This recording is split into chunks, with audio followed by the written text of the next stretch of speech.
Gema hati yang hilang. Ibu Wati bergegas pulang dari kandang sapi perah koperasi desa dan mulai membereskan rumah. Ia membuat adonan kue basah, menaruh panci sop buntut di atas tungku, dan sambil menunggu, ia menebah-nepuk kasur kapuk serta karpet di halaman hingga debu beterbangan. Tetangganya, Bu Lastri, melongok dari balik pagar bambu, dan bertanya dengan penuh rasa ingin tahu, "Pagi, Wati. Tumben sekali bersih-bersih besar-besaran begini? Memangnya ada acara penting apa?" Wanita itu menyeka keringat di dahinya dan menjawab, "Aduh, Bu Lastri, penting sekali. Anak saya, Nadia, tadi menelepon, katanya mau pulang hari ini sama calon suaminya yang orang kota, mau mengenalkan ke saya. Dan dia bukan pemuda sembarangan, Bima ini dari keluarga pengusaha besar. Makanya saya sibuk dari subuh begini." Wanita tua itu hanya berdecak kagum, "Wah, selamat ya. Hebat sekali anakmu, dapat pangeran. Kalau begitu, kamu sebentar lagi jadi orang penting dong? Awas, jangan sombong nanti." Wati menggela napas. "Aduh, jangan sampai ada apa-apa, Bu. Bagaimana kalau si anak orang kaya itu tidak suka dengan keadaan kita? Kita kan orang biasa, orang desa, tidak sepadan dengan orang kaya." Saya jadi cemas. Menjelang sore, tamu-tamu itu pun tiba. Wati sudah berdandan, mengenakan kebaya terbaiknya, lalu menyambut dan menjamu putrinya bersama sang calon menantu. Ternyata, kekhawatirannya sama sekali tidak beralasan. Bima adalah pemuda yang sangat sederhana, terbuka, dan ramah, tidak sombong dan bersikap sangat sopan. Ia memuji-muji sop buntut dan kue buatan Wati. "Terima kasih banyak, Ibu Wati, semuanya enak sekali, jauh lebih lezat dari makanan restoran. Dan suasana rumah ibu juga sangat nyaman dan tenteram." Nadia berseri-seri, matanya tak lepas dari sang kekasih, dan memulai percakapan penting. "Bu, kami datang ke sini ada tujuannya. Orang tua Bima ingin bertemu langsung dengan ibu, karena hubungan kami sudah serius, kami berencana menikah. Mereka mengundang ibu makan malam di restoran minggu depan.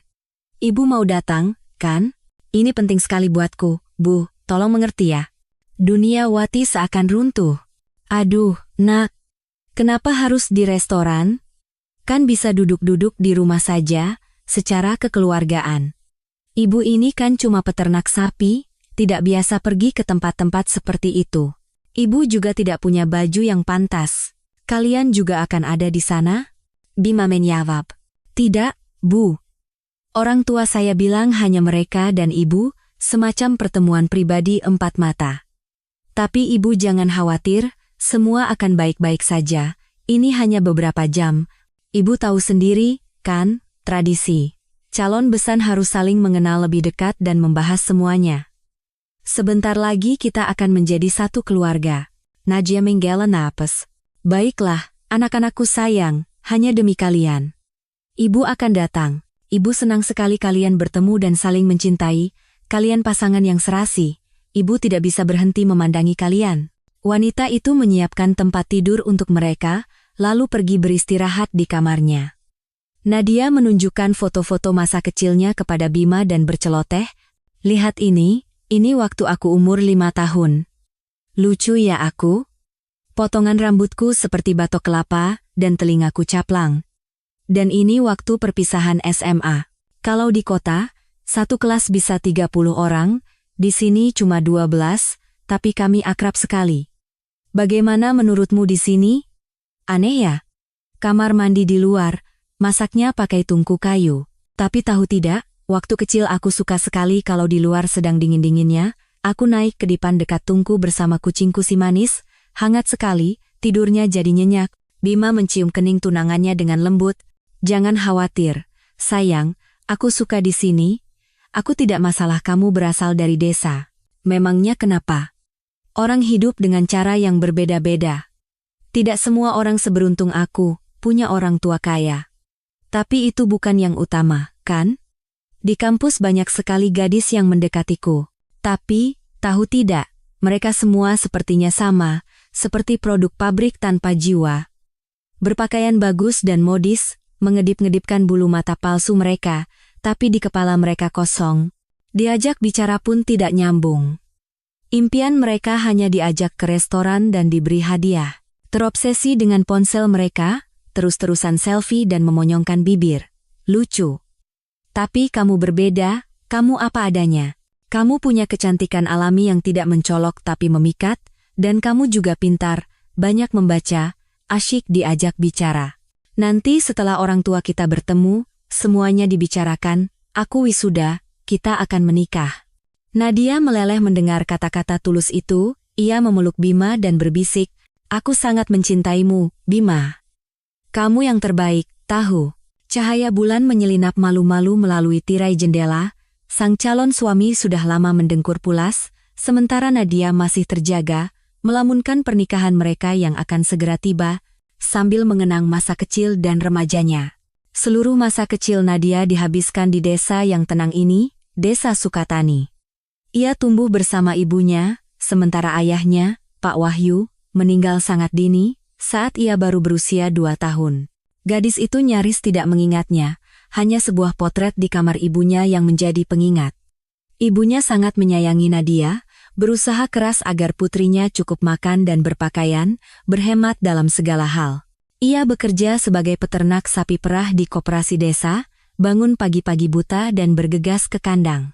Pekerjaan yang berat, ibunya sangat lelah, tangannya sakit karena harus memerah susu dan mengangkat ember-ember berat, belum lagi pekerjaan rumah dan mengurus ternak sendiri. Putrinya sangat kasihan pada ibunya, yang sebenarnya sangat cantik, rambut hitam panjang, mata yang indah, dan lesung pipi.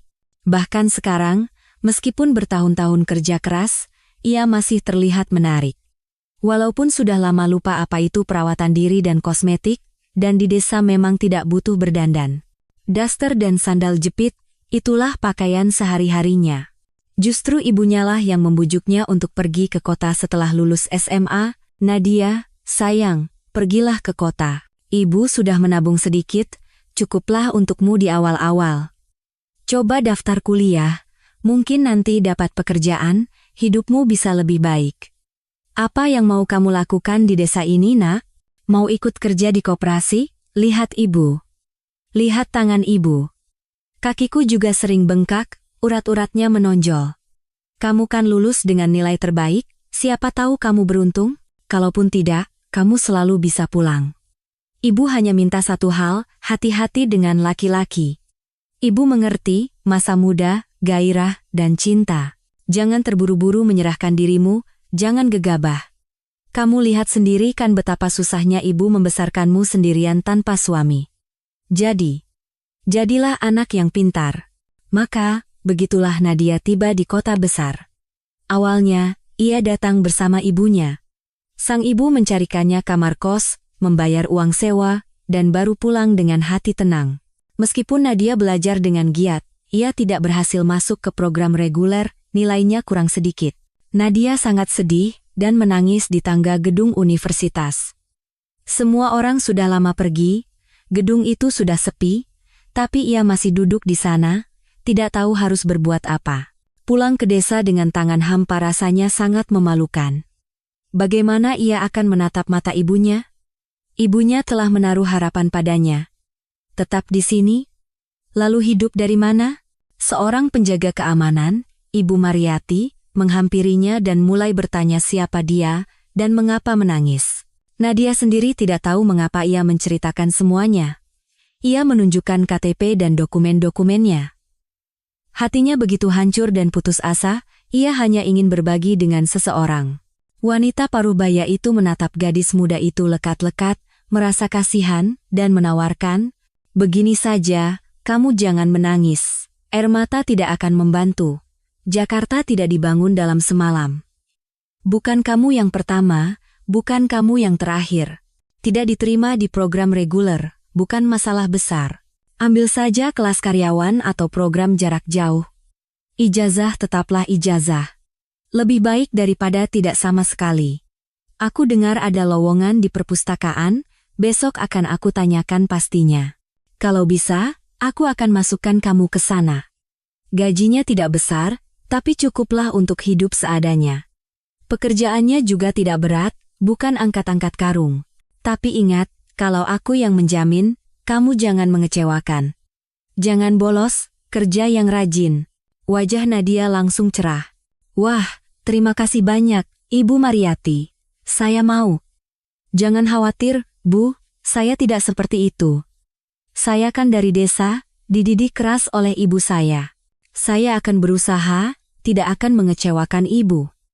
Ide ibu bagus sekali. Saya tidak terpikirkan tentang program jarak jauh. Besok saya akan langsung mendaftar. Wanita tua itu bergumam. Iya, awalnya kalian semua bilang begitu, tapi separuh lebih sebulan kemudian sudah pulang kampung, malah ada yang bawa oleh-oleh. Awas saja kamu. Begitulah Nadia perlahan-lahan beradaptasi di kota. Ia bekerja dengan rajin di perpustakaan. Ia bahkan menyukainya, karena sejak kecil ia gemar membaca. Suasana yang tenang, damai, yang penting teliti dan sabar. Kuliahnya juga berjalan lancar, sebentar lagi skripsi. Di tempat kerjanya inilah ia bertemu dengan Bima. Pemuda berkacamata mahal yang modis itu sering datang ke sana untuk belajar, meminjam banyak buku, dan membacanya dari awal sampai akhir. Awalnya mereka hanya berbincang sopan, lalu berteman, dan suatu hari Bima belajar hingga larut malam dan mengantar Nadia pulang.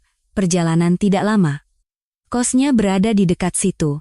Gadis itu tersenyum dan berkata, "Baiklah, terima kasih sudah mengantar. Aku tidak mengajakmu mampir, ibu kos kami galak, tidak suka ada orang asing berkeliaran." Tiba-tiba Bima memegang tangannya dan berkata, "Nadia, aku sangat menyukaimu. Bolehkah aku mengajakmu kencan? Besok? Sekitar jam 8? Nadia sangat senang, ia juga menyukai pemuda itu, dan menjawab, "Setuju, tapi ingat, jangan macam-macam. Jangan mentang-mentang aku dari desa, kamu pikir aku gadis bodoh. Aku tahu pergaulan zaman sekarang." Bima tertawa dan memberi hormat. "Siap, Jenderal. Tidak akan ada yang macam-macam, hanya nonton bioskop dan makan es krim." Bagaimana? Begitulah mereka mulai berkencan, ada ciuman, dan jalan-jalan di bawah rembulan. Pemuda itu beberapa kali mengajak Nadia ke restoran, tapi ia tidak suka di sana, indah, enak, musiknya bagus, tapi tidak nyaman. Ia lebih suka berjalan-jalan di tepi danau, memberi makan angsa, dan menikmati alam. Pengalaman yang paling tak terlupakan bagi gadis itu adalah saat naik perahu di Ancol. Ia berteriak kegirangan, emosinya meluap-luap. Orang tua Bima, setelah tahu tentang cinta barunya, menjadi murka dan tidak menyetujui hubungannya dengan gadis desa. Mereka menganggap gadis-gadis seperti itu hanya mencari pemuda kaya yang bodoh untuk dinikahi dan mendapat status di ibu kota. Bima beberapa kali membawa Nadia ke rumahnya yang megah. Tapi setiap kali ibunya, Nina Suryo, menatap Nadia seolah ingin membakarnya dengan tatapannya, sambil mengerutkan bibirnya yang sudah tipis, membuat gadis itu ingin cepat-cepat meninggalkan rumah yang tidak ramah itu. Ayahnya, Wibowo, bahkan bertengkar dengan Bima, mencoba menasihatinya, "Anakku, Papa sudah lihat Nadiamu itu, apa yang kamu lihat darinya, seperti tikus kelabu, tidak ada gaya, tidak ada glamor. Dan lagi, asalnya dari kampung, kenapa kamu terburu-buru? Kenapa mau menikahinya? Bagaimana kamu akan menafkahi keluarga? Kalian mau tinggal di mana? Di kosnya? Atau mau kamu bawa dia ke sini? Jangan pernah berpikir begitu. Ibumu tidak akan tahan. Main-main saja dulu dengannya, bersenang-senang, tapi tidak lebih dari itu. Nanti kita lihat lagi." Tapi Bima keras kepala dan selalu punya pendirian. "Pa, hentikan. Ini percakapan yang sia-sia. Sebulan lagi aku wisuda, aku akan bekerja. Kalau Papa tidak mau menerimaku di kantor, tidak apa-apa. Aku sudah melirik beberapa perusahaan bagus, aku bisa jadi manajer. Kami akan sewa apartemen dan hidup seperti orang lain. Aku cinta Nadia, Papa tidak mengerti? Aku tidak butuh orang lain. Kenapa kalian semua mengukur segalanya dengan uang? Bagaimana dengan perasaan?" Pertengkaran seperti itu semakin sering terjadi, dan Bima akhirnya memberikan ultimatum, jika mereka tidak berhenti mengganggunya, ia akan pergi dari rumah. Pilihan itu juga tidak diinginkan orang tuanya, karena ia adalah putra satu-satunya yang mereka sayangi, dan mereka tidak bisa kehilangannya. Maka ibunya pun menyusun sebuah rencana yang sangat jahat dan licik. Sementara itu, Ibu Nadia, Wati, sibuk mempersiapkan diri untuk pertemuan dengan calon besannya. Ia meminjam gaun batik yang indah dari istri kepala desa, semalaman tersiksa memakai rol rambut dari besi yang sudah tidak terpakai selama 20 tahun. Seorang teman menata rambutnya dengan indah dan memberinya riasan tipis, serta meminjamkan sepatu dan tas yang modis untuk malam itu. Melihat dirinya di cermin, Wati tersenyum dan puas dengan hasilnya. Dan Lena, temannya, sampai bertepuk tangan. "Wati, kamu seperti bintang film. Pasti bisa mengalahkan besanmu itu. Cantik sekali. Kamu ini seharusnya jalan di panggung peragaan busana, bukan memerah susu sapi." "Ya sudah, semoga berhasil." Wati berdoa dalam hati. "Terima kasih, Lena. Aku gugup sekali, sampai gemetar. Aku mau minum jamu penenang dulu. Semoga semua berjalan lancar. Tapi perasaanku tidak enak. Memangnya apa yang bisa aku bicarakan dengan mereka? Aku belum pernah ke Bali, belum pernah makan lobster. Untuk biaya pernikahan saja aku tidak punya cukup uang, apa mereka bisa mengerti keadaan kita?" "Ya sudahlah, apa yang terjadi, terjadilah, aku berangkat." 2 jam kemudian, Wati menemukan alamat yang dituju dan dengan ragu-ragu memasuki restoran yang mewah dan megah itu. Ia memandang sekeliling dan terkagum-kagum. Langit-langit berukir, di dinding tergantung reproduksi lukisan seniman modern terkenal, semuanya serba mewah. Seorang pelayan menghampirinya. "Selamat malam, Ibu, apakah sudah memesan meja?" Wati menjawab. "Selamat malam." "Ya, atas nama keluarga Suryo, meja nomor 8.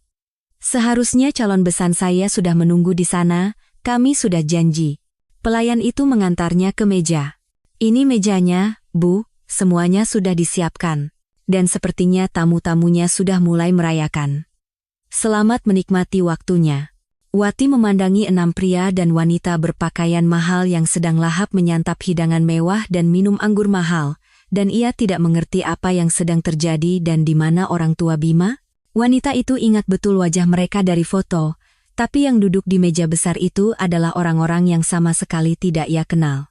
Ia menyentuh pundak seorang pria yang duduk di ujung dan bertanya, "Maaf, saya tidak mengerti. Di mana Ibu Nina dan Bapak Wibowo? Katanya mereka akan menunggu saya di sini." Pria itu menenggak anggurnya dan menjawab, "Kami tidak tahu. Ibu Nina mengundang kami ke acara ini, memesan semuanya, dan bilang kalau ibu yang akan membayar semuanya." "Ibu Wati, kan, betul?" Kami juga kaget dengan kemurahan hatinya. "Tapi kalau ada yang traktir, kenapa tidak datang? Mungkin ini semacam lelucon. Saya pribadi suka lelucon. Ngomong-ngomong, masakan di sini luar biasa. Tiramnya segar sekali. Silakan duduk, Bu, makanlah. Mau saya tuangkan anggur? Acaranya apa ini, Bu? Selamat untuk apa?" Darah serasa naik ke kepala Wati, ia hampir pingsan. Begitukah calon besan? Begitukah kejutan? Ia panik memikirkan bagaimana akan membayar jamuan mewah ini, sementara di dompetnya hanya ada uang pas untuk ongkos pulang. Tidak ada pilihan lain, Wati duduk, dan karena putus asa ia menenggak segelas anggur. Tak ada lagi yang perlu ditakutkan. Kalaupun harus hancur, biarlah dengan gaya. Saat itu di panggung, seorang penyanyi wanita sedang berusaha tampil.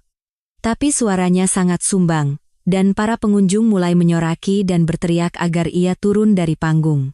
Memang penampilannya sangat tidak enak didengar. Tiba-tiba Wati teringat masa lalunya. Dulu ia juga pernah belajar di sekolah musik dan dianggap berbakat. Impian terbesarnya waktu kecil adalah menjadi penyanyi dan tampil di panggung. Anggur dan keterkejutan atas apa yang terjadi begitu memukul kepalanya, sehingga Wati tiba-tiba berdiri, dengan mantap berjalan ke panggung, mengambil mikrofon, menatap para penonton, dan mulai bernyanyi. Langit malam bertabur bintang, dan ranting pohon menari pelan, suaramu terdengar dari kejauhan, kita adalah gema, gema hati yang tak terpisahkan. Seketika seluruh ruangan menjadi hening, orkestra langsung mengiringi alunan musiknya, dan para penonton mulai bertepuk tangan. Banyak yang berbisik, luar biasa. Suaranya mirip sekali dengan Hetty Koes Endang. Wanita itu bahkan ada sedikit kemiripan dengannya. Benar-benar berbakat, restoran itu belum pernah mendengar penampilan yang begitu tulus dan penuh perasaan, bahkan manajernya pun keluar, dan seluruh ruangan meledak dengan tepuk tangan, orang-orang meminta lagu tambahan. Bintang Prakoso, sang manajer, mendekat dan bertanya pada seorang pelayan, "Budi, siapa itu? Dan apa yang dia lakukan di panggung kita?" Pelayan itu hanya mengangkat bahu. "Hanya seorang wanita, Pak, memutuskan untuk bernyanyi. Penyanyi kita, Polina, diusir dari panggung. Tapi yang ini, lihat, mereka memberinya tepuk tangan sambil berdiri. Tapi suaranya memang super, setuju kan, Pak?" Manajer itu mendekat, memperhatikannya, dan terkesiap. Ia mulai bertepuk tangan lebih keras dari semua orang dan berteriak, "Vati, kamu hebat." Wanita itu, mendengar suara yang dikenalnya, menatap pria itu, dan nyaris tidak bisa berdiri tegak. Itu dia. Bintang. Cinta pertamanya yang paling kuat dan berkesan. Ia tersipu malu dan turun dari panggung. Pria itu menghampirinya. "Wati, sungguh pertemuan yang tak terduga. Sudah berapa tahun? Kamu masih secantik dulu. Dan suaramu. Restoranku belum pernah seramai ini. Bagaimana kamu bisa ada di sini, sedang merayakan sesuatu?" Wati tersenyum pahit. "Iya. Bintang. Sedang merayakan. Merayakan hari terakhir dalam hidupku." Pria itu terkejut. "Ah, jangan bicara begitu. Coba jelaskan, ada apa?" Wati tidak tahan lagi, dan tiba-tiba menangis terseduh-seduh. "Kalon besanku memberiku kejutan. Mereka bilang, datanglah ke restoran, diberi nama dan nomor meja, katanya mau kenalan. Tapi ternyata mereka memesan jamuan mahal dan mengundang orang asing, sementara aku yang harus membayarnya. Bisa kamu bayangkan? Mereka tahu betul aku ini peternak dari desa dan tidak punya uang. Mereka ingin mempermalukanku. Hebat, kan? Lalu bagaimana aku akan membayarnya? Di dompetku hanya ada uang receh. Kalon keluarga yang baik, bukan? Kasihan putriku, dia tidak tahu apa-apa, dan anak mereka, Bima, sepertinya pemuda yang baik. Aku begitu bahagia untuk mereka. Sekarang bagaimana? Makanya aku nekat bernyanyi karena putus asa. Toh aku akan diusir dari restoran ini, atau mungkin mereka akan memanggil polisi." Bintang memanggil pelayan. "Untuk jamuan ini, saya yang bayar, mengerti? Wanita ini adalah kenalan baik saya dan tidak berutang apa-apa." Wati langsung memeluk penyelamatnya. "Bintang, terima kasih. Kamu telah menyelamatkan peternak desa miskin ini dari rasa malu." Saat itu para pengunjung terus meminta penampilan tambahan, dan sang manajer meminta, "Wati, bolehkah aku memintamu bernyanyi sekali lagi untuk para tamu? Dan, maukah kamu bekerja untukku? Suaramu begitu merdu, seluruh kota pasti akan datang hanya ke restoranku, dan para pesaing akan mati karena iri. Apa yang kamu lakukan di desa? Kembali memerah susu sapi? Dengan bekerja di sini, setidaknya kamu bisa mendapatkan penghasilan yang layak. Aku tidak akan mengecewakanmu." Kepala Wati terasa pusing karena semua yang terjadi. Begitu banyak peristiwa sekaligus, baik dan buruk, semuanya campur aduk. Ia kembali naik ke panggung dan dengan ringan serta percaya diri mulai bernyanyi, "Dunia ini tak sederhana, sungguh tak sederhana, tak bisa kau sembunyi dari badai dan guruh." Seluruh ruangan langsung ikut menyanyikan melodi lama yang terkenal itu dan kembali bertepuk tangan. Malam itu Wati tidak pulang dengan bus. Ia dan Bintang mengobrol lama, minum anggur, lalu Bintang sendiri yang mengantarnya pulang ke desa, sambil meminta janji bahwa Wati akan datang untuk bekerja padanya. Putrinya menelepon 3 kali, terus bertanya bagaimana malam itu berjalan. Dorongan pertama Wati adalah menceritakan segalanya, betapa sakit dan terhinanya dia, dan mungkin tidak seharusnya putrinya mengikat nasib dengan orang-orang jahat seperti itu. Tapi kemudian ia teringat Bima, matanya yang baik, dan memutuskan bahwa anak-anak tidak bertanggung jawab atas perbuatan orang tua mereka, dan tidak seharusnya ia merusak kebahagiaan mereka. Ia menjawab dengan ceria, "Semua baik-baik saja, Nadia, jangan khawatir." Pertemuannya menyenangkan, Sangat akrab. Temannya, Lena, datang pagi-pagi sekali, tidak sabar ingin tahu segalanya. Wati, buka. Kamu masih tidur? Bagaimana dengan kandang sapi? Nanti kamu dimarahi. Ayo, ceritakan. Bagaimana semuanya? Kamu tampil cantik kan? Wanita itu tersenyum bahagia. Lena, kalau aku ceritakan semuanya, kamu tidak akan pernah percaya. Tahu tidak siapa yang aku temui? Cinta pertama dalam hidupku. Bintang. Dia manajer restoran itu, aku bernyanyi di sana, dan dia menawariku pekerjaan. Bisa kamu bayangkan, dari peternak jadi penyanyi? Lucu sekali. Aku sendiri tidak percaya. Temannya ternganga. Apa? Bintang yang itu? Yang dulu pacaran denganmu di sanggar musik? Ayo, jangan buat aku penasaran, ceritakan. Wati tertawa. Apa yang mau diceritakan? Aku dulu masih mahasiswi, kuliah di kota, dia juga, di jurusan vokal. Di sanalah kami bertemu, aku langsung jatuh cinta padanya, cinta mati. Dia begitu penuh gairah, lembut, mudah marah, dan sangat pencemburu. Kadang dia memberiku setumpuk mawar dan menyanyikan serenada, kadang kami bertengkar hebat, pokoknya seperti hidup di atas gunung berapi. Lalu kami putus karena masalah sepele, dia cemburu padaku, dan aku sangat tersinggung. Begitulah kami berpisah. Tak lama kemudian aku bertemu Wahyu, dan ikut dia pulang ke desa, melupakan segalanya. Bodoh sekali aku. Masih muda dan naif. Mau bagaimana lagi? Dan kemarin aku hampir tidak mengenalinya. Pria yang begitu gagah dan terhormat. Jadi sekarang aku bingung, harus menerima tawarannya atau tidak? Lena bahkan melompat dari kursinya dan melambaikan tangan. Kamu sudah gila? Tentu saja jangan ditolak. Ambil embermu, cepat ke kandang sapi. Tentu saja terima. Ini seperti menang lotre. Kesempatan seperti ini hanya datang sekali seumur hidup. Kamu kan dari kecil bermimpi jadi penyanyi. Nah, ini dia. Mimpimu menjadi kenyataan. Apalagi yang dipikirkan? Wati ragu-ragu. Tapi bagaimana dengan rumah, ternak? Aku sudah terbiasa di sini, semuanya milikku, terasa dekat di hati. Lena menenangkannya. Jangan khawatir, aku akan menjaga rumahmu. Kambingmu si manis dan ayam-ayammu akan aku bawa ke tempatku sementara, anjingmu si Jojo juga. Pergilah dan jangan pikirkan apa-apa. Seperti yang kamu katakan pada Nadia, pulang selalu bisa. Dan Wati memutuskan untuk mengambil risiko. Ia pindah ke kota. Bintang menyewakannya sebuah apartemen yang nyaman tidak jauh dari restoran, dan berkata dengan tegas. Begini, Wati.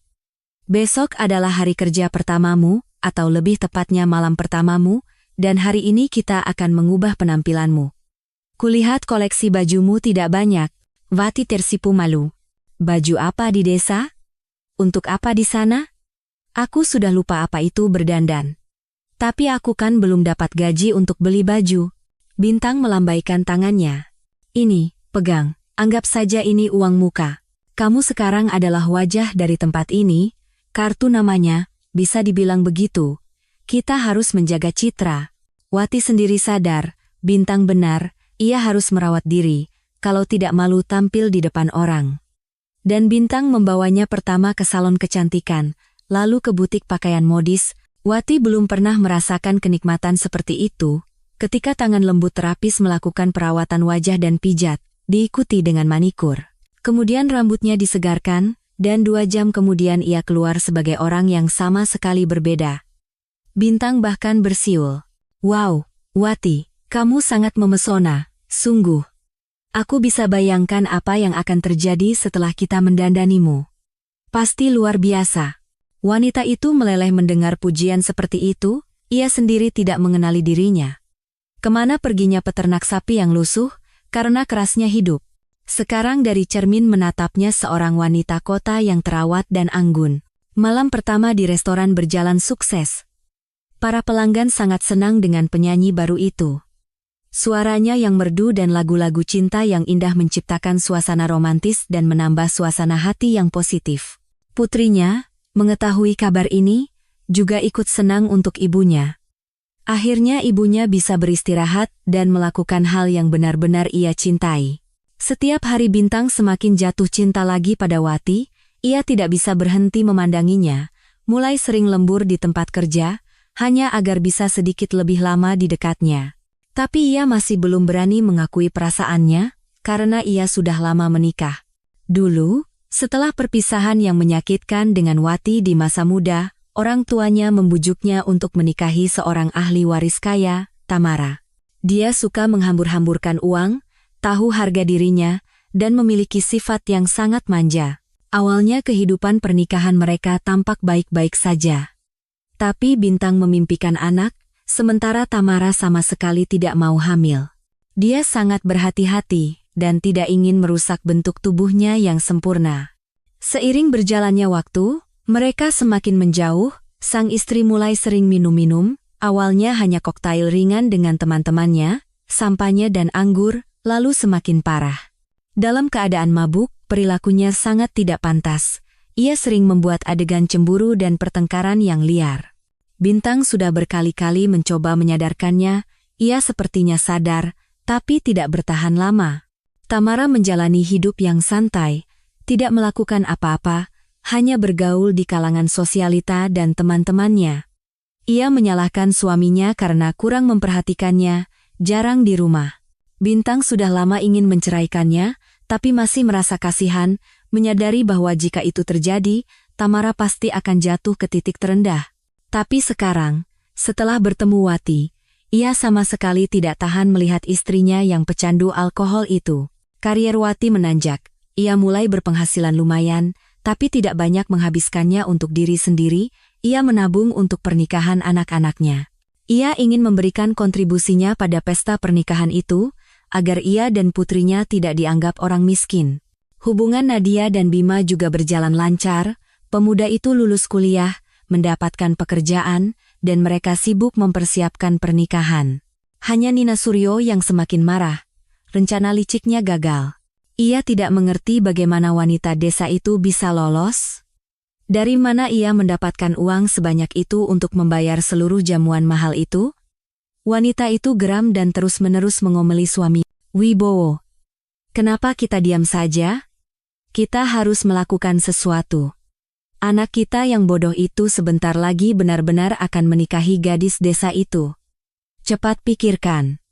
Kamu kan punya banyak koneksi. Kita harus menggagalkannya. Aku tidak mau berbesan dengan si Nadia itu dan ibunya. Benar-benar memalukan. Hari ulang tahun Nina Suryo tiba, dan ia bersama suaminya memutuskan untuk merayakannya di restoran favorit mereka. Tentu saja, baik putra mereka maupun Nadia tidak diundang, agar tidak mempermalukan diri di depan tamu-tamu terhormat. Di tengah-tengah perayaan, pembawa acara mengumumkan, para tamu yang terhormat, sekarang akan tampil di hadapan Anda penyanyi baru kami, Wati. Saya jamin, suaranya yang merdu tidak akan membuat siapapun acuh tak acuh. Semua orang dengan penuh minat menatap ke panggung. Dan muncullah dia. Wati tampak luar biasa, dalam gaun panjang berwarna merah delima yang pas di badan dan sepatu yang elegan. Rambut panjangnya yang indah dan terawat tergerai di bahunya, dan matanya berbinar-binar ceria, karena ia benar-benar menikmati penampilannya, mencurahkan seluruh jiwanya ke dalam setiap lagu. Wati menyanyikan lagu indah tentang cinta dan kesetiaan, sementara Nina menatapnya dengan terkejut, mengenali penyanyi baru itu sebagai calon besannya, si peternak sapi. Ia benar-benar diliputi gelombang kebencian dan iri hati. Di kepalanya hanya ada satu pikiran, bagaimana wanita desa Udik ini bisa sukses? Ini sungguh luar biasa. Dan dandanannya, seolah-olah dia benar-benar bintang panggung. Tapi itu belum semuanya. Wati juga mengenali Nina dan suaminya dan memutuskan untuk memberikan kejutan balasan, ia tidak bisa menahan diri. Ketika tepuk tangan mereda, Wati kembali mengambil mikrofon dan berkata dengan lantang, Bapak dan Ibu sekalian, saya memberanikan diri untuk mengucapkan selamat ulang tahun kepada Ibu Nina Suryo yang terhormat. Saya pernah mendengar tentang kebaikan hatinya, dan secara umum dia adalah orang yang luar biasa. Bayangkan saja, menunjukkan kemurahan hati dengan memesankan jamuan mewah untuk calon besannya? Itu sangat berharga, sungguh. Terima kasih atas segalanya, Ibu Nina, semoga Anda bahagia. Atas perbuatan baik Anda pasti akan mendapatkan balasan yang setimpal. Semua orang bertepuk tangan, tidak mencurigai apa-apa, dan hanya Nina sendiri yang memerah seperti kepiting rebus, mengerti betul sindiran itu.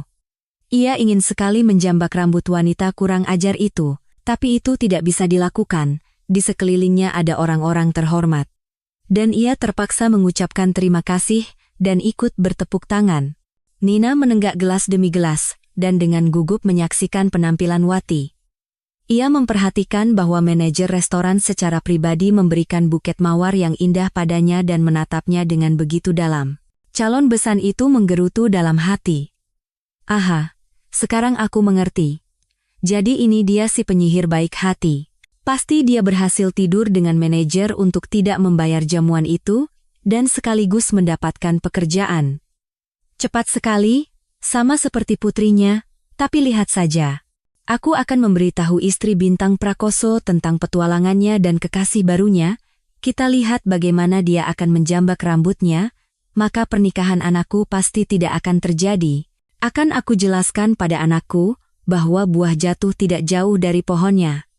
Dan Nadianya itu sama saja. Sayang sekali dia belum menyadarinya.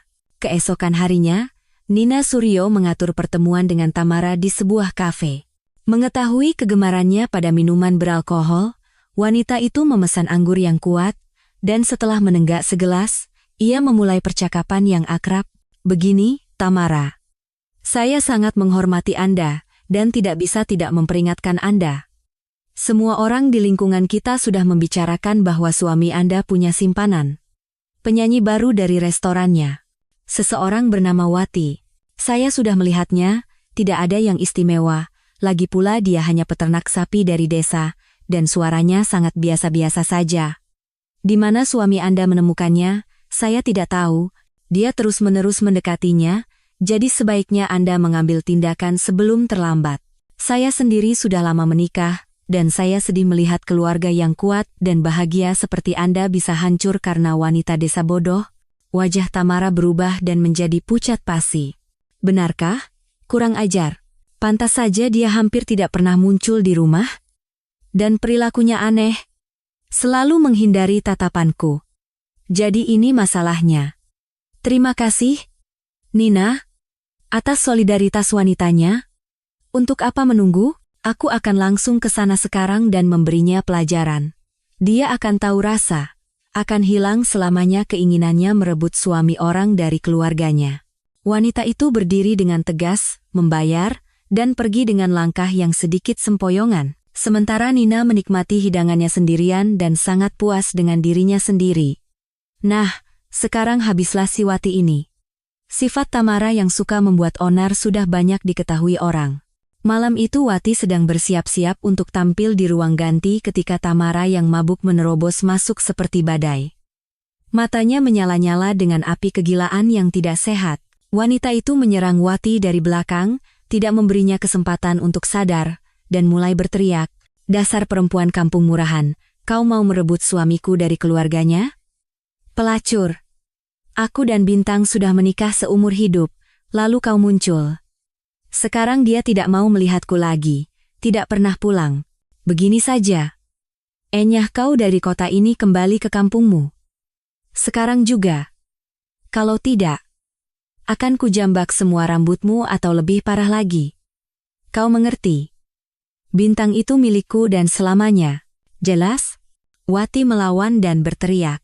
"Tolong, Anda gila. Saya tidak tidur dengan suami Anda. Kami hanya teman lama. Makanya dia menawariku pekerjaan. Saya hanya bernyanyi, itu saja. Kalau tidak percaya, tanyakan sendiri padanya. Saya tidak perlu berbohong." Tapi Tamara yang marah sudah tidak bisa dihentikan. Ia terus memaki dan berteriak di seluruh restoran. Seorang pelayan yang ketakutan datang karena teriakan itu dan dengan susah payah memisahkan kedua wanita itu. Ia tahu sifat temperamental istri manajernya dan sudah sering menyaksikan adegan serupa. Jadi ia mulai menenangkannya dan perlahan-lahan membawanya pergi. Wati menangis. Ia begitu dihina dan dipermalukan. Dicampur aduk dengan lumpur. Tidak, ia tidak akan tinggal di sini semenit pun lagi. persetan dengan mereka semua. Wanita itu membatalkan penampilannya, berlari ke apartemen, dengan panik mengemasi kopernya, meninggalkan semua barang yang dibelikan Bintang untuknya, dan pulang ke desa dengan bus pertama. Ketika Lena, temannya yang masih mengantuk, membuka pintu larut malam dan melihat Wati yang berlinang air mata, ia sangat terkejut. "Wati? Kamu kenapa? Apa yang terjadi?" Wanita itu menangis terseduh-seduh dan berkata, "Sudah selesai, Lena, permainanku sudah berakhir. Aku tidak mau apa-apa lagi. Berikan kuncinya. Besok aku akan mengambil kambingku si manis dan kembali ke koperasi. Aku begitu dihina, disebut pelakor.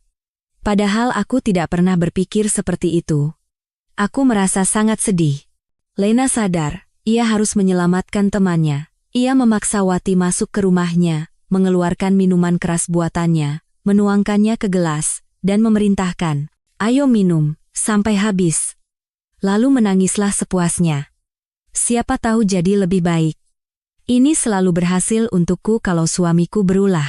Mereka duduk lama di dapur, Wati mencurahkan isi hatinya, perlahan-lahan mabuk dan menjadi tenang. Lena yang penasaran bertanya, "Tapi jujur saja, Wati, kamu mencintainya, kan? Katakan yang sebenarnya padaku. Kalau tidak, kamu tidak akan sesakit hati ini. Kamu mencintainya, sampai sekarang?" Wanita itu menganggukkan kepala sebagai tanda setuju. "Cinta, Lena, tentu saja aku cinta." Sampai jantungku rasanya berhenti berdetak. Darahku membeku. Tapi aku terlambat menyadarinya. Bintang sudah menikah, dan wanita gila itu pasti tidak akan melepaskannya. Jadi aku harus melupakannya, mencabutnya dari hatiku. Tapi bagaimana? Katakan. Bagaimana cara memerintahkan diriku untuk melupakannya, ketika aku masih ingat sentuhan tangannya? Padahal sudah bertahun-tahun berlalu. Dan Nadia. Dia itu anaknya. Kau mengerti? Dia ayah kandungnya. Lena sampai melompet. "Apa? Kau tidak pernah cerita. Aku pikir dia anak dari suamimu, Wahyu." Wati kembali menangis. Semua orang berpikir begitu. Dan putriku juga. Tidak ada seorang pun yang tahu. Waktu aku putus dengan Bintang, baru sebulan kemudian aku sadar kalau aku hamil. Aku sangat takut, lalu Wahyu mulai mendekatiku. Nah, aku menemukan jalan keluar.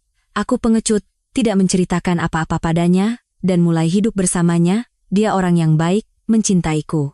Saat tahu aku hamil, dia sangat senang. Dia sangat menyayangi Nadia. Dan aku tidak pernah bisa mengaku padanya bahwa Nadia bukan anaknya. Begitulah. Temannya bersiul. "Wow, cerita yang luar biasa. Lalu kenapa kamu diam saja? Sekarang kan Wahyu sudah lama tiada, beritahu Bintang tentang putrinya. Dia berhak tahu." Wati hanya melambaikan tangan. "Untuk apa? Sudah bertahun-tahun berlalu, dia punya keluarganya sendiri. Dan bagaimana aku akan menjelaskan semuanya pada putriku? Tidak, Lena, aku tidak mau apa-apa, aku akan hidup seperti biasa, dan selesai. Aku gagal menjadi penyanyi, sepertinya bukan takdirku." Bintang juga tidak kalah terkejutnya ketika pelayan menceritakan tentang pertengkaran hebat Tamara dan kunjungannya ke Wati. Ia melaporkan bahwa Wati lari dari restoran sambil menangis dan tidak ada yang melihatnya lagi. Bintang merasa jantungnya berhenti berdetak saat itu. Ia tidak bisa membayangkan akan kehilangan Wati. Dia telah menjadi arti hidupnya, napas keduanya. Pria itu pertama-tama bergegas ke apartemen sewaan Wati, pintunya terbuka. Kunci di rak di lorong, semua barang terlipat rapi di sofa. Tapi Wati sudah tidak ada. Bintang menjambak rambutnya sendiri. "Bodoh. Idiot. Ini semua salahku. Seharusnya aku sudah lama berbicara dengan Wati, mengakui cintaku padanya, dan segera bercerai. Sekarang bagaimana? Aku bisa membayangkan betapa tersinggungnya Wati.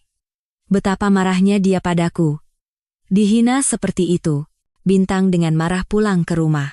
Tamara seperti biasa, minum whisky, bersantai di kursi, televisi menyala keras. Pria itu, tanpa melepas sepatu, masuk ke ruang tamu, mematikan televisi dengan remote dan berkata dengan tajam kepada istrinya, "Tamara, aku tahu semuanya. Kenapa kau membuat keributan yang memalukan itu? Menyakiti orang yang tidak bersalah." Wanita mabuk itu tertawa lepas. "Itu baru permulaan. Jika dia muncul di dekatmu sekali lagi, aku bersumpah, akan kujambak semua rambutnya. Biar dia tahu rasa merebut suami orang." Bintang murka. "Dari keluarga mana, Tamara? Sadarlah, di mana kau melihat keluarga? Kita sudah lama hidup seperti tetangga di rumah susun, kita bahkan tidak punya bahan obrolan. Satu-satunya temanmu adalah botol. Cukup sudah, kesabaranku sudah habis. Kita bercerai." Tamara melompat dari kursi, tapi terhuyung-huyung dan jatuh dengan tidak anggun ke lantai. Bintang menghela napas dan membantunya berdiri. Wanita itu berteriak, "Ingat, aku akan menuntut semua hartamu. Kau akan miskin. Kau tahu kan siapa ayahku? Aku tidak akan memberimu perceraian." Bintang menjawab dengan tegas, "Aku tidak peduli, ambil saja semuanya. Aku punya cukup kekuatan dan otak untuk memulai bisnisku lagi dari nol. Pikirkan dirimu sendiri. Saranku, sadarlah. Kalau mau, aku akan atur agar kau menjalani perawatan di klinik rehabilitasi. Kau membunuh dirimu sendiri. Tamara, aku tidak mau kita berpisah sebagai musuh." Tapi wanita itu terus memaki dan mengutuk suaminya dan Wati. Bintang menatapnya dengan jijik untuk terakhir kalinya dan berkata, "Selamat tinggal, Tamara. Hiduplah sesukamu." 3 minggu berlalu. Wati tidak hidup selama itu, ia hanya bertahan. Seperti robot ia pergi ke kandang sapi dan kembali, memberi makan Manis dan Jojo, bahkan memasak sesuatu. Tapi semua pikirannya hanya tentang Bintang. Betapa ia merindukannya. Betapa ia rindu. Ia merindukan suaranya, tatapan matanya yang tajam, senyumnya. Ia menyalahkan dirinya sendiri karena tidak menceritakan kebenaran tentang putrinya. Lena mengunjungi temannya, memberinya semangat sebisa mungkin. "Wati, ayo semangat. Makanlah sesuatu. Kamu jadi kurus dan pucat, tidak boleh begini. Jangan pikirkan dia terus." Mendengar kata-kata itu Wati langsung menangis. "Aku tidak bisa. Bagaimana bisa tidak memikirkannya? Aku mencintainya. Baru sekarang aku sadar. Aku tidak bisa hidup tanpanya, itu saja. Aku tidak pernah menyangka di usia 45 cinta lama bisa bersemi kembali dengan begitu kuat. Untung saja Nadia tidak melihat ini, nanti dia bilang ibunya sudah gila di usia tua. Putrinya sebentar lagi menikah, tapi aku malah jatuh cinta seperti anak gadis, memalukan." Lena memeluk temannya. "Bodohnya kamu. Justru bagus kamu jatuh cinta. Lihat saja, kalau dia juga mencintaimu, dia pasti akan datang." Pagi itu masih buta. Wati masih tidur. Tiba-tiba sebuah mobil berhenti di depan rumah dan Jojo menggonggong dengan keras. Jantung wanita itu berdebar kencang, dan dengan kaki yang kaku, masih mengenakan daster dan sandal, ia pergi membuka pintu. Di ambang pintu berdiri Bintang, dengan buket mawar merah besar dan sebuah koper. Ia berkata pelan, "Aku datang untukmu, Wati, untuk selamanya. Aku sudah bercerai dengan Tamara, maafkan aku atas keributan yang dia buat. Aku mencintaimu, Wati, seperti dulu di masa muda, bahkan lebih. Dan aku tidak akan menyerahkanmu pada siapapun. Boleh aku masuk? Kau tidak akan mengusirku?" Wati menangis dan memeluk Bintang. Ia mendekapnya dan berbisik, "Aku juga mencintaimu, dan aku tidak akan melepaskanmu lagi. Jelas, aku sangat tersiksa tanpamu. Aduh, kenapa kita berdiri di sini? Masuklah. Sayang, aku ke kandang sapi dulu sebentar, memerah susu, lalu kembali. Akan kubawakan susu segar untukmu." Bintang menciumnya. "Ini terakhir kalinya kau ke sana. Dan aku ikut denganmu, akan kubantu. Lalu kita pergi ke kota. Selamanya. Cukup sudah kau bekerja keras, Wati. Sekarang ada aku." Wati tertawa. "Jangan bercanda. Aku takut sapi-sapiku tidak akan suka dengan setelan kantormu." "Tidak usah, tunggu saja aku di rumah, santai saja dulu, aku segera kembali." Wati menyelesaikan pekerjaannya dengan cepat, wajahnya berseri-seri seperti matahari. Lena bertanya padanya, "Kenapa kamu bersinar begitu, teman? Jangan-jangan kekasihmu sudah datang?" Wati mengangguk. "Sudah datang, Lena. Sudah datang. Dia sudah bercerai. Dia mau membawaku. Kami akan pergi. Ya Tuhan, aku bahagia sekali." Temannya memeluk Wati. "Nah, kan sudah kubilang? Kalau cinta, pasti kembali. Apa kau sudah memberitahunya tentang putrimu? Jangan-jangan belum?" "Wati, tidak boleh begitu. Dia itu ayahnya." Wanita itu setuju. "Belum sempat. Tapi kau benar, tidak boleh begini. Nanti setelah pulang akan langsung kukatakan." "Ya sudah, selamat tinggal, Lena. Nanti kita akan sering ke sini seperti ke villa." Temannya melambaikan tangan. "Semoga bahagia, Wati. Kamu pantas mendapatkannya." Wati berganti pakaian, mandi, dan dari ambang pintu sudah tercium aroma masakan yang lezat. Ia melongok ke dapur dan terkesiap. Bintang, dengan setelan dan celemek, sibuk di depan wajan, sedang menggoreng telur. Wanita itu tertawa. "Oh, sarapan sudah siap. Tidak kusangka, terima kasih." Bintang menyeka keringat. "Percaya atau tidak, aku manajer restoran, tapi tidak pernah bisa memasak, telur dadar saja gosong. Harapanku hanya padamu." Mereka sarapan, dan Wati memberanikan diri untuk berbicara terus terang. "Bintang, dengarkan. Apa yang akan kukatakan ini mungkin akan sangat mengejutkanmu. Nadia itu putrimu. Waktu kita putus, aku baru sadar kalau aku hamil, lalu aku bertemu Wahyu, dan kau tahu sendiri, dia tidak sadar apa-apa, dia pikir Nadia lahir prematur, sebulan lebih cepat.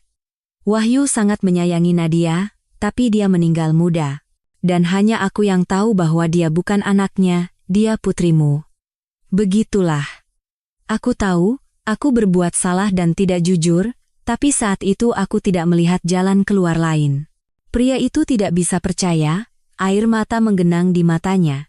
"Ya Tuhan, Wati. Aku sudah tidak berharap akan menjadi seorang ayah. Tamara sama sekali tidak mau melahirkan, padahal aku selalu ingin punya anak, betapa bahagianya ini. Tapi suamimu kan sudah lama meninggal, kenapa kau tidak mencariku lebih dulu? Tidak memberitahuku, aku pasti akan langsung meninggalkan segalanya. Akan kubantu, kusayangi dia." Wanita itu hanya menghela napas. "Aku pikir kau punya keluarga sendiri, untuk apa kau butuh semua ini, dan belum tentu kau akan percaya padaku atau tidak?" Pertanyaan lainnya, bagaimana sekarang memberitahu Nadia tentang ini? Dia menganggap Wahyu ayahnya. Meskipun dia tidak begitu mengingatnya, tapi tetap saja, bagaimana menjelaskan semua ini padanya? Aku tidak bisa membayangkan.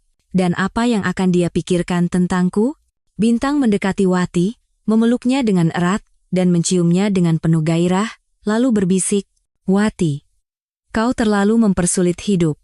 Semuanya akan berjalan dengan sendirinya, lihat saja, jangan terburu-buru." Dan keduanya dilanda lautan gairah. Mereka tidak peduli pada dipan tua yang berderit, gonggongan Jojo di halaman, atau ayam jantan yang berkokok di seluruh desa. Mereka hanya larut dalam satu sama lain.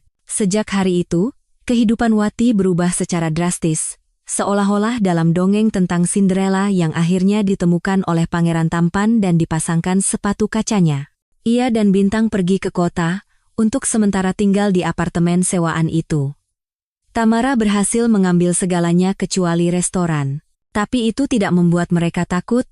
Wati kembali bernyanyi, pelanggan berdatangan dengan senang hati, dan bisnis mereka terus tumbuh dan berkembang. Bintang bertemu dengan Nadia dan Bima, mereka mulai akrab.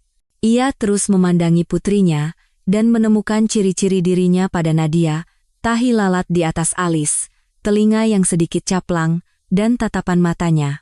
Dan suatu hari ia tidak tahan, ia memutuskan untuk berbicara. Ia menunggu sampai Nadia pulang kerja, lalu menghampirinya. "Nadia, ayo kita duduk.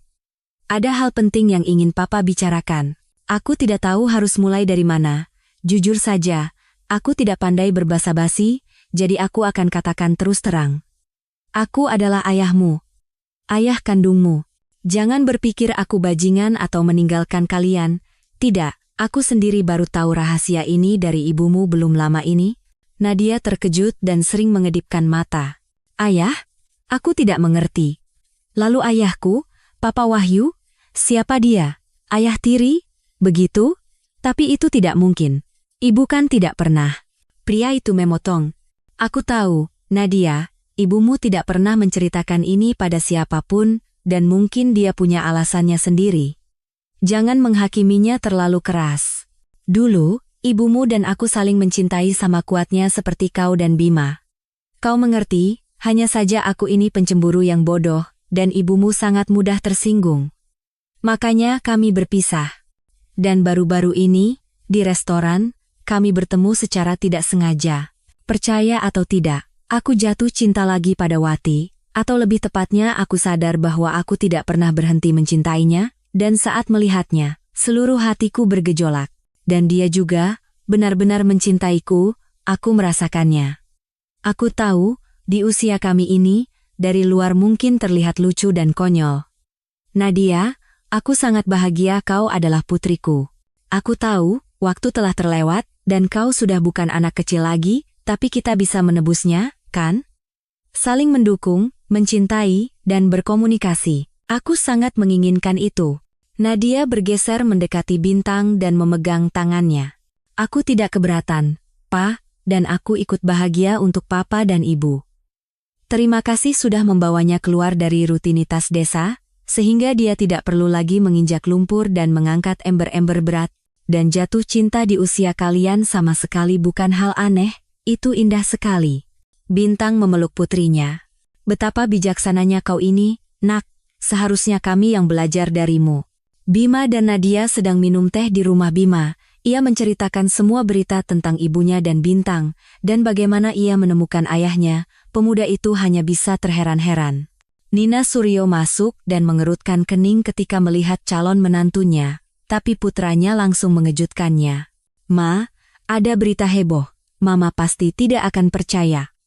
Nadia sekarang bukan lagi sekadar anak peternak sapi, tapi juga ahli waris kaya. Ayahnya adalah pemilik restoran terkenal, Bintang Prakoso. Bagaimana menurut Mama? Mungkin sekarang Mama akhirnya akan tenang dan berhenti menghalangi kami? Atau bagi Mama ini masalah prinsip untuk tidak berhubungan dengan kami? Bima tertawa kecil, mengamati ekspresi ibunya, wajahnya kini menunjukkan berbagai macam perasaan, syok, terkejut, malu, dan canggung. Nadia juga ikut geli, sekarang mertuanya pasti akan lebih manis padanya. Nina Suryo segera menguasai diri, tersenyum manis, dan mulai berceloteh. Loh, memangnya Mama kenapa? Apa Mama pernah menentang? Menikahlah, anak-anak, dengan bahagia. Papa dan Mama hanya bisa mendukung. Mama selalu bilang, Nadia itu anak yang pintar, akan jadi istri dan ibu rumah tangga yang baik untukmu. Kedua anak muda itu tertawa terbahak-bahak, karena wanita itu seolah-olah berubah total, ia begitu merendah di hadapan Nadia.